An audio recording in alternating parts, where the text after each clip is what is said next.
been a while since I've scared myself in a car, and today in the Subaru WRX STI, I've found that day again, because this car is, you can't describe it other than it being, you know, a rally weapon for the roads. It really is. It's solid, it's rugged, it's just a beast. This thing is an absolute monster. And it's kind of crude, which I like about it as well. It's got a 2.5 litre Boxer 4 turbocharged engine, so we're not really packing the most modern of engines, but what this thing is packing is plenty of power. 296 brake horsepower to be exact, which gives this car a 0 to 62 time of 5.2 seconds and a top speed, which is a little bit irrelevant in a car like this, of 159 miles an hour. Now, because it is symmetrical all-wheel drive, it's the way in which the power is delivered to all four wheels that is pretty much like nothing I've ever driven.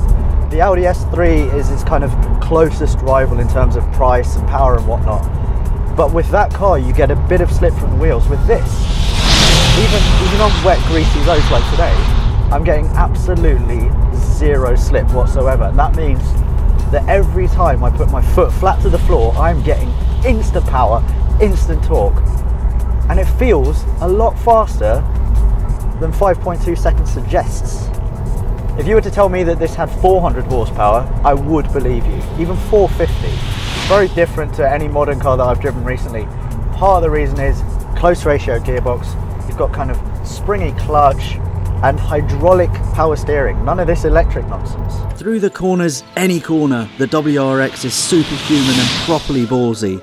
While attacking these bends hard in a rear-wheel drive car might land you in hospital after you've oversteered into a forest, the only way you'll end up in hospital in the Subaru is because you've cornered too hard and ripped your own face off. The roads are really slippery. Doesn't faze this car. Does not faze this car, and it doesn't faze me as well. I feel almost as confident driving this as it feels driving me, because let's face it, I will never get to this car's limits.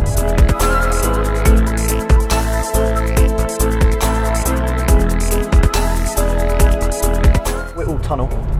Let's have a little listen.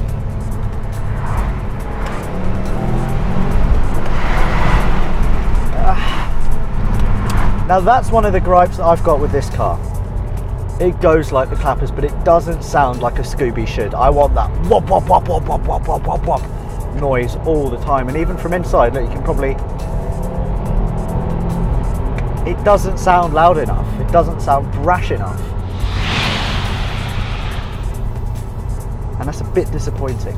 At £29,000 you're getting something very special dynamically, but in terms of interior quality and overall finish, the Scooby's more of a rough diamond than buyers have come to expect. Would I buy one? Hell no. It's just a bit too crude. For my money, I'd have something a bit more German. Something where the interior quality is better, because this, it's all a bit nasty, it's plasticky. But this car is all about driving. That's why I've got a thick steering wheel. That's why I've got a close ratio gearbox. That's why, you know, the steering rack is quicker than a Porsche 911's. It's those little things that make me forgive the kind of interior quality that isn't quite there. Although it might look like a bit of a rice-ish brute, there's a reason that I've got a massive bonnet scoop, because there is an intercooler right behind it. There's a reason I've got flared arches, and that's because it's got a really wide track.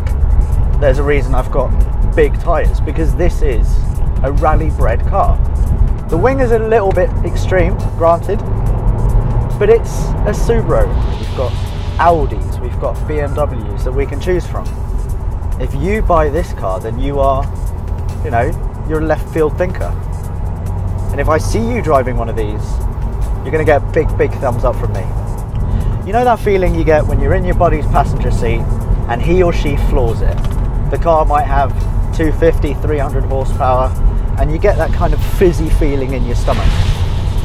I get that driving this thing, and the horizon comes to me at a rate of knots, and I think, damn, I should probably slow down now.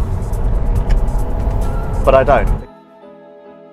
In essence, the WRX is many things. Charismatic, rough and ready, brilliantly old school with serious attitude and an expensive drinking habit.